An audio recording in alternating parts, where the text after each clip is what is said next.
नमस्कार दोस्तों, आपका स्वागत करता हूं इस YouTube channel SK coaching centre पर। दोस्तों, आज हम लोग रीजनिंग के एक और नए पार्ट को देखने वाले हैं। ये रीजनिंग का पार्ट नंबर आपका 253 होने वाला है। अगर आप लोग इससे पहले वाले पार्ट नहीं देखे होंगे तो ज़रूर जाकर देख लीजिएगा। इस वाले पार्ट के अंदर आज हम लोग रीजनिंग के अलग अलग प्रकार के अलग अलग किस्म के इम्पोर्टेंट प्रश्न को देखने वाले हैं, जो कि आपको आने वाले आगामी सभी परीक्षाओं के लिए काफ़ी इम्पोर्टेंट होने वाला है। अभी आपको एग्जाम में कुछ इसी प्रकार के रीजनिंग के प्रश्न पूछे जाते हैं, तो सभी प्रश्न आपके लिए काफ़ी इम्पोर्टेंट होने वाला है।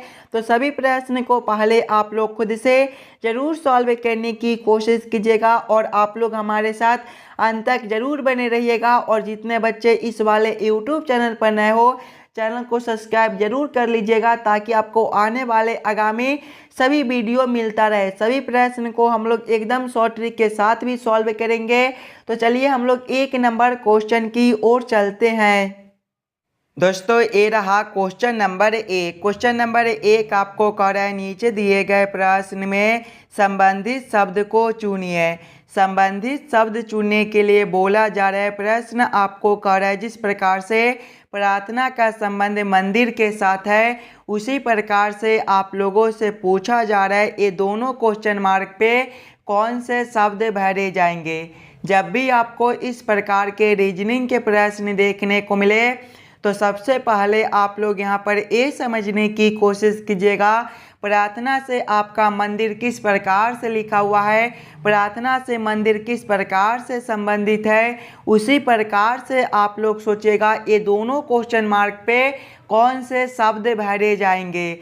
अगर आप लोग ध्यान से देखिएगा तो देखिए, प्रार्थना जो है वो मंदिर में किया जाता है। इसी प्रकार के संबंधित ऑप्शन को देखेंगे तो ऑप्शन नंबर डी में देखिए, पढ़ाई जो है वो विद्यालय में किया जाता है। यानी कि इस वाले क्वेश्चन मार्क पे आपका पढ़ाई और इस वाले क्वेश्चन मार्क पे आपका विद्यालय भरा जाएगा। क्वेश्चन नंबर 1 का आपका ऑप्शन नंबर डी जो है सही उत्तर बनता है। चलिए अगले प्रश्न की ओर हम लोग चलेंगे, क्वेश्चन नंबर 2 की ओर। ये रहा क्वेश्चन नंबर 2। क्वेश्चन नंबर 2 जो है ये आपका वेन आरेख वेन डायग्राम से रिलेटेड प्रश्न है। पुरुष पिता और इंजीनियर का किस प्रकार से वेन आरेख वेन डायग्राम बनेगा, ये आप लोगों से पूछ रहा है। सबसे पहले आप लोग यहाँ पर ये समझने की कोशिश कीजिएगा, ये सभी शब्द में कौन शब्द किसके साथ संबंधित है, किसके अंदर हम लोग किसको रख सकते हैं। अगर आप लोग यहाँ पर ध्यान से देखिएगा तो पुरुष के अंदर जो है वो आपके पिता हो जाएंगे। सभी पिता जो है वो आपके पुरुष ही होते हैं। यानी कि सबसे पहले हम लोग पुरुष के लिए एक गोला बना लेंगे और पुरुष के अंदर जो है वो आपके पिता हो जाएंगे। उसके बाद देखिए आपका इंजीनियर है। कुछ पुरुष जो है वो आपका इंजीनियर होता है और किसी के पिता भी इंजीनियर हो सकते हैं। यानी कि इसको हम लोग इस प्रकार से रखेंगे। इस प्रकार का वेन आरेख वेन डायग्राम आपका ऑप्शन नंबर सी में दिया गया है, जो कि आपका सही उत्तर बनता है। चलिए अगले प्रश्न की ओर हम लोग चलेंगे, क्वेश्चन नंबर 3 की ओर। ये रहा क्वेश्चन नंबर 3। क्वेश्चन नंबर 3 आपको कह रहा है, नीचे दिए गए प्रश्न में संबंधित संख्या को चुनिए। इस बार आपको संबंधित संख्या चुनने के लिए बोला जा रहा है। प्रश्न आपको कह रहा है, जिस प्रकार से 41 का संबंध 4 के साथ है, उसी प्रकार से आप लोगों से पूछा जा रहा है 37 का संबंध कौन सा संख्या के साथ होगा, जो इस वाले क्वेश्चन मार्क पे भरे जाएंगे। सबसे पहले आप लोग यहाँ पर ये समझने की कोशिश कीजिएगा, 41 से आपका 4 किस प्रकार से लिखा हुआ है। 41 को हम लोग क्या करेंगे ताकि हमारा 4 बन जाए, उसी प्रकार से हम लोग सोचेंगे 37 से हमारा कौन सा संख्या बनेगा, जो इस वाले क्वेश्चन मार्क पे भरे जाएंगे। सभी बच्चे पहले अपना दिमाग लगाइएगा, 41 से हम लोग 4 किस प्रकार से ला सकते हैं। अगर आप लोग 41 को ध्यान से देखिएगा तो 41 जो है ये आपका 4 और 1 से मिलकर बनता है। अगर 41 के दोनों संख्याओं को आपस में गुना करते हैं, यानी कि 4 गुना 1 करते हैं, तो आपका 4 होता है। आगे देखिएगा आपका 37 है, 37 आपका 3 और 7 से मिलकर बनता है। जिस प्रकार से 41 के दोनों संख्याओं को आपस में गुना कर लिए थे, उसी प्रकार से 37 के भी दोनों संख्याओं को आपस में गुना कर लेंगे। यानी कि जब 3 गुना 7 करेंगे तो आपका 21 हो जाएगा।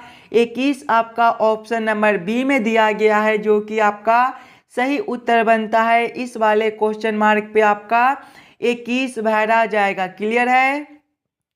चलिए अगले प्रश्न की ओर हम लोग चलेंगे, क्वेश्चन नंबर 4 की ओर। ये रहा क्वेश्चन नंबर 4। क्वेश्चन नंबर 4 आपको कह रहा है दी गई आकृति में कितने त्रिभुज है। इस वाले आकृति में टोटल कितने ट्रायंगल त्रिभुज बनते हैं, ये आप लोगों से पूछ रहे हैं। सबसे पहले आप लोग वीडियो को रोक लीजिएगा और खुद से ज़रूर काउंटिंग करने की कोशिश कीजिएगा।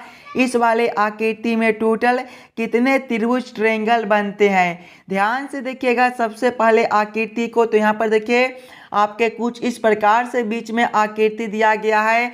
और जब भी आपको इस प्रकार के आकृति देखने को मिले और ऐसे आकृति में आपको त्रिभुज काउंटिंग करने के लिए बोले, तो सबसे पहले आप लोग छोटे छोटे खंड को काउंट कर लीजिएगा। देखिएगा इस वाले आकृति में छोटे छोटे खंड आपके 1 2 3 4 5 6 7 8 बनते हैं। जब भी आपको इस प्रकार के आकृति देखने को मिले, तो ऐसे आकृति में पहले छोटे छोटे खंड को काउंट कर लीजिएगा और जितने खंड बनेंगे उसमें 2 से गुना कर दीजिएगा। जैसे 8 खंड बना तो 8 गुना 2 करेंगे, यानी कि इस वाले आकृति में जो है, ये वाला आकृति में आपका टोटल 16 त्रिभुज बनता है। आगे देखिएगा तो 17वां ए हो जाएगा, 18वां आपका ए बनता है। और ध्यान से देखिएगा इसमें अभी आपके और त्रिभुज बनते हैं। 19वां जो है वो आपका यहाँ से लेकर यहाँ तक एक बनता है, ये जो है ये आपका 19वां हो जाएगा। उसी प्रकार से 20वां जो है वो आपका यहाँ से लेकर यहाँ तक हो जाएगा, ये जो है ये आपका 20वां त्रिभुज हो जाएगा। यानी कि इस वाले आकृति में आपके टोटल 20 ट्रायंगल त्रिभुज बनते हैं। 20 आपका ऑप्शन नंबर सी में दिया गया है, जो कि आपका सही उत्तर बनता है। चलिए अगले प्रश्न की ओर हम लोग चलेंगे, क्वेश्चन नंबर 5 की ओर। ये रहा क्वेश्चन नंबर 5। क्वेश्चन नंबर 5 आपको कह रहा है यदि क्लॉक बराबर KCOLC तो रमेश बराबर क्वेश्चन मार्क। इस वाले क्वेश्चन मार्क पे आपका कौन सा अक्षर भरा जाएगा, ये आप लोगों से पूछ रहा है। ये जो प्रश्न है ये आपका कोडिंग डिकोडिंग से रिलेटेड प्रश्न है। और जब भी आपको इस प्रकार के प्रश्न देखने को मिले, तो सबसे पहले आप लोग यहाँ पर ये समझने की कोशिश कीजिएगा क्लॉक से आपका KCOLC किस प्रकार से लिखा हुआ है, उसी प्रकार से आगे आप लोग सोचेगा रमेश से आपका क्या कोड बनेगा। ध्यान से देखिएगा पहले क्लॉक को, तो क्लॉक जो है ये आपका CLOCK से मिलकर बनता है। और इसका कोड देखिएगा तो इसका कोड जो है वो आपका KCOLC दिया गया है। एकदम आसान सा प्रश्न है। ध्यान से देखिएगा तो पहले वाले अक्षर को लास्ट में कर दिया गया है। कुछ इस प्रकार से जो है वो अक्षर को उलट दिया गया है। वही सेम हम लोग जो है वो रमेश के साथ करेंगे। देखिए रमेश जो है ये आपका RAMESH से मिलकर बनता है। इसके भी सभी अक्षर को हम लोग उलट देंगे। तो पहले जो है R आपका फर्स्ट में है, तो ये जो है ये आपका लास्ट में चला जाएगा। उसके बाद आपका ए है तो ए आपका यहाँ पर हो जाएगा। उसके बाद आपका एम है तो एम आपका यहाँ पर आ जाएगा। उसके बाद देखिएगा आपका ई है तो ई आपका यहाँ पर हो जाएगा। उसके बाद एस है तो यहाँ पर आ जाएगा। एच आपका यहाँ पर हो जाएगा और ए जो है ये आपका यहाँ पर हो जाएगा। कौन सा ऑप्शन में आपका AHSEMAR दिया गया है, ध्यान से देखिएगा। AHSEMAR आपका ऑप्शन नंबर बी में दिया गया है, जो कि आपका सही उत्तर बनता है। चलिए अगले प्रश्न की ओर हम लोग चलेंगे, क्वेश्चन नंबर 6 की ओर। ये रहा क्वेश्चन नंबर 6। क्वेश्चन नंबर 6 आपको कह रहा है नीचे दिए गए प्रश्न में लुप्त संख्या ज्ञात करें। इस बार आपको लुप्त संख्या निकालने के लिए बोला जा रहा है। ये जो प्रश्न है ये आपका मिसिंग नंबर से रिलेटेड प्रश्न है। यहाँ पर आपका एक क्वेश्चन मार्क दिया गया है। इस वाले क्वेश्चन मार्क पे आपका कौन सा संख्या भरा जाएगा, ये आप लोगों से पूछ रहा है। सबसे पहले आप लोग इस वाले क्वेश्चन के पैटर्न को समझने की कोशिश कीजिएगा। आपका किस प्रकार का प्रश्न दिया गया है, इसे हम लोग कैसे जल्द से जल्द सॉल्व कर सकते हैं। अगर आप लोग ध्यान से देखिएगा प्रश्न को, तो देखिए इस वाले लाइन से आपका बड़ा बड़ा संख्या दिया गया है, 26 है, 38 है और क्वेश्चन मार्क है। जब भी आपको इस प्रकार के मिसिंग नंबर से रिलेटेड प्रश्न देखने को मिले, तो ऐसे प्रश्न को हम लोग सबसे पहले इस वाले लाइन से सॉल्व करने की कोशिश करेंगे। सबसे पहले हम लोग ये समझने की कोशिश करेंगे, यहाँ पर आपका 3, 4, 5 से 26 किस प्रकार से लिखा हुआ है, 5, 6 और 7 से 38 किस प्रकार से लिखा हुआ है। उसी प्रकार से हम लोग सोचेंगे 7, 8 और 9 से हमारा कौन सा संख्या बनेगा जो इस वाले क्वेश्चन मार्क पे भरे जाएंगे। सभी बच्चे पहले अपना दिमाग लगाइएगा, ये तीनों संख्या से हम लोग 26 किस प्रकार से ला सकते हैं। अगर हम लोग सबसे पहले ये तीनों संख्याओं को आपस में जोड़ते हैं, तो देखिएगा 3 + 4 आपका 7 होता है, 7 + 5 जो है ये आपका 12 होता है। अगर हम लोग 12 में 2 से गुना करते हैं तो ये आपका 24 होता है और 24 + 2 करने पर आपका 26 बनता है। वही सेम हम लोग आगे करेंगे। सबसे पहले ये तीनों संख्याओं को आपस में जोड़ लेंगे। 5 + 6 करेंगे तो 11 और 11 + 7 जो है ये आपका 18 होता है। देखिए तीनों संख्या को जोड़ने के बाद 2 से गुना किए थे, तो इसमें भी 2 से गुना करेंगे। 18 × 2 जो है वो आपका 36 होता है। उसके बाद देखिए +2, तो यहाँ पर भी +2 करेंगे। 36 + 2 जो है वो आपका 38 होता है। देखिए 38 भी आपका यहाँ पर दिया गया है, यानी कि इसी प्रकार से इस वाले प्रश्न को हम लोग सॉल्व कर सकते हैं। तो वही सेम हम लोग आगे करेंगे। सबसे पहले ये तीनों संख्याओं को आपस में जोड़ लेंगे। 7 + 8 करेंगे तो 15 और 15 + 9 जो है ये आपका 24 होता है। सभी में देखिएगा सभी संख्याओं को आपस में जोड़ने के बाद गुना 2 + 2 कर दिए थे, तो वही सेम आगे करेंगे। इसमें भी हम लोग पहले गुना 2 करेंगे। 24 × 2 आपका 48 होता है और 48 + 2 जो है ये आपका 50 बनता है। 50 आपका ऑप्शन नंबर बी में दिया गया है, जो कि आपका सही उत्तर हो जाएगा। इस वाले क्वेश्चन मार्क पे आपका 50 भरा जाएगा। क्लियर है। चलिए अगले प्रश्न की ओर हम लोग चलेंगे, क्वेश्चन नंबर 7 की ओर।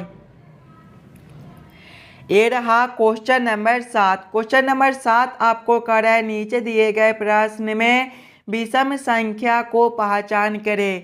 इस बार आपको विषम संख्या चुनने के लिए बोला जा रहा है, और जब भी आपको विषम संख्या चुनने के लिए बोले तो सबसे पहले आप लोग चारों ऑप्शन को ध्यान से देखिएगा और समझने की कोशिश कीजिएगा। ये चारों ऑप्शन में आपका सबसे अलग ऑप्शन कौन सा दिया गया है। जो ऑप्शन आपका सबसे अलग बनेगा वही ऑप्शन आपका सही उत्तर भी हो जाएगा।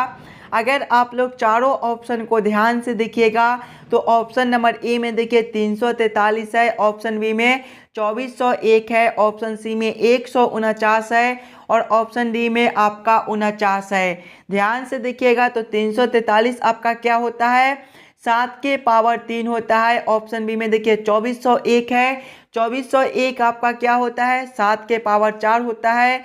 ऑप्शन सी में देखिएगा 149 है, ये आपका किसी भी संख्या का स्क्वायर या फिर क्यूब नहीं होता है। ऑप्शन डी में देखिएगा 49 है, ये आपका 7 का स्क्वायर होता है। यानी कि 343, 2401 और 49 जो है ये आपका 7 का गुणनखंड है, जबकि 149 जो है ये आपका 7 का गुणनखंड नहीं बनता है। तो सबसे अलग ऑप्शन आपका सी बनता है। क्वेश्चन नंबर 7 का आपका ऑप्शन नंबर सी जो है सही उत्तर हो जाएगा। चलिए अगले प्रश्न की ओर हम लोग चलेंगे, क्वेश्चन नंबर 8 की ओर।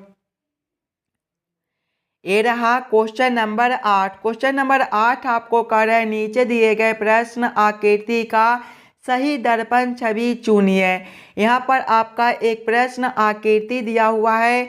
कुछ इस प्रकार का आपका प्रश्न आकृति है और प्रश्न आप लोगों से पूछ रहा है, इस वाले प्रश्न आकृति का किस प्रकार से दर्पण छवि बनेगा। देखिए दर्पण छवि में क्या होता है कि बाएं वाले जो आकृति होती है वो आपके उलटकर दाएं में चले जाते हैं और दाएं वाले आकृति आपके उलटकर बाएं में चले आते हैं। यानी कि जब हम लोग इस वाले प्रश्न आकृति को इस प्रकार से उलटेंगे तो आपका किस प्रकार का आकृति बनेगा। सबसे पहले जो आपका इस प्रकार का खंड दिया गया है ये आपके उलटने के बाद जो है कुछ इस प्रकार से हो जाएंगे। और देखिए ये दोनों जो आपके इस प्रकार से है ये दोनों आपके इस प्रकार से हो जाएंगे और बीच वाले इस प्रकार से, तो यहाँ पर भी आपके इस प्रकार से हो जाएंगे। इस प्रकार का जो है उत्तर आकृति आपका ऑप्शन नंबर डी में दिया गया है। तो क्वेश्चन नंबर 8 का आपका ऑप्शन नंबर डी जो है सही उत्तर बनता है। इस वाले प्रश्न आकृति का सही दर्पण छवि आपका ऑप्शन नंबर डी में दिया गया है। चलिए अगले प्रश्न की ओर हम लोग चलेंगे, क्वेश्चन नंबर 9 की ओर। ये रहा क्वेश्चन नंबर 9। क्वेश्चन नंबर 9 आपको कह रहा है नीचे दिए गए श्रृंखला को पूरा करें। इस बार आपको श्रृंखला सीरीज से रिलेटेड प्रश्न दिया गया है। एक श्रृंखला सीरीज दिया हुआ है और यहाँ पर क्वेश्चन मार्क है। इस वाले क्वेश्चन मार्क पे आपका कौन सा संख्या भरा जाएगा ये आप लोगों से पूछ रहा है। सबसे पहले आप लोग श्रृंखला सीरीज को ध्यान से देखिएगा। श्रृंखला सीरीज को देखिएगा तो देखिए पहले आपका 6 दिया गया है, 6 के आगे 18 दिया हुआ है, 18 के आगे आपका 54 दिया गया है, इसके आगे आपका क्वेश्चन मार्क है, क्वेश्चन मार्क के आगे 486 है और इसके आगे आपका 1456 1458 दिया गया है। अगर आप लोग ध्यान से देखिएगा इस वाले श्रृंखला सीरीज को तो ये जो श्रृंखला सीरीज है ये आपका ऊपर की ओर बढ़ रहा है। और जब भी आपको इस प्रकार के श्रृंखला सीरीज देखने को मिले तो सबसे पहले आप लोग यहाँ पर ये समझने की कोशिश कीजिएगा 6 से आपका 18 किस प्रकार से लिखा हुआ है। अगर हम लोग 6 गुना 3 करते हैं तो आपका 18 होता है, 18 से 54 है, यहाँ पर भी गुना 3 है, इसके आगे आपका क्वेश्चन मार्क है, क्वेश्चन मार्क के आगे देखिएगा तो 486 से आपका 1458 है, यहाँ पर भी आपका गुना 3 बनता है। ध्यान से देखिए गुना 3 गुना 3 गुना 3 यानी कि यहाँ पर भी आपका गुना 3 हो जाएगा। 54 गुना 3 जो है ये आपका 54 गुना 3 जो है ये आपका 162 होता है। यानी कि इस वाले क्वेश्चन मार्क पे आपका 162 भरा जाएगा। 162 से आगे देखिएगा तो 486 है, यहाँ पर भी आपका गुना 3 है। 162 आपका ऑप्शन नंबर डी में दिया गया है जो कि आपका सही उत्तर बनता है। इस वाले क्वेश्चन मार्क पे आपका 162 भरा जाएगा। चलिए अगले प्रश्न की ओर हम लोग चलेंगे, क्वेश्चन नंबर 10 की ओर। ये रहा क्वेश्चन नंबर 10। क्वेश्चन नंबर 10 आपको कह रहा है नीचे दिए गए अक्षर श्रृंखला को पूरा करें। इस बार आपको अक्षर श्रृंखला से रिलेटेड प्रश्न दिया गया है। एक अक्षर श्रृंखला दिया हुआ है और यहाँ पर क्वेश्चन मार्क है। इस वाले क्वेश्चन मार्क पे आपका कौन सा अक्षर भरा जाएगा ये आप लोगों से पूछ रहा है। ये भी प्रश्न आपके आने वाले आगामी सभी परीक्षाओं के लिए काफ़ी इम्पोर्टेंट प्रश्न है। तो पहले आप लोग वीडियो को रोककर खुद से ज़रूर सॉल्व करने की कोशिश कीजिएगा। कुछ इस प्रकार के भी प्रश्न आपको सभी एग्जाम में बार बार पूछे जाते हैं। सबसे पहले आप लोग यहाँ पर अक्षर श्रृंखला को देखिएगा तो देखिए सबसे पहले जो है वो आपका COT दिया गया है। इसके आगे देखिएगा तो आपका DQU दिया गया है। इसके आगे देखिएगा तो आपका ESV दिया गया है। इसके आगे जो है वो आपका FUW दिया गया है और इसके आगे आपका क्वेश्चन मार्क है। ध्यान से देखिएगा सिंगल सिंगल अक्षर को तो C से आपका D है प्लस 1 कर दिया गया है, D से आपका E है फिर से प्लस 1 है, E से आपका F है प्लस 1 है, तो आगे भी हम लोग प्लस 1 करेंगे। F प्लस 1 जो है वो आपका G होता है। दूसरे वाले अक्षर से देखिएगा O से आपका Q है। देखिए O जो है ये आपके 15वें नंबर पर होता है और Q जो है ये आपके 17वें नंबर पर। इस बार आपका प्लस 2 है, फिर आगे आपका Q से S है, फिर से प्लस 2 है, S से आपका U है, फिर से प्लस 2 है और आगे आपका क्वेश्चन मार्क है। तो आगे भी हम लोग प्लस 2 करेंगे। U आपका 21वें नंबर पर होता है। 21 प्लस 2 आपका 23 और 23वें पर आपका W होता है। आगे देखिएगा तीसरे वाले अक्षर से तो T से आपका U है, यहाँ पर आपका फिर से प्लस 1 है, यू से भी है +1 है, भी से आपका W है +1 है। तो आगे भी हम लोग +1 करेंगे। W+1 जो है वो आपका x होता है। कौन सा ऑप्शन में आपका GWX दिया गया है? GWX आपका ऑप्शन नंबर सी में दिया गया है, जो कि आपका सही उत्तर बनता है। आशा करता हूं दोस्तों आप लोग सभी प्रश्न को बढ़िया से समझ गए होंगे।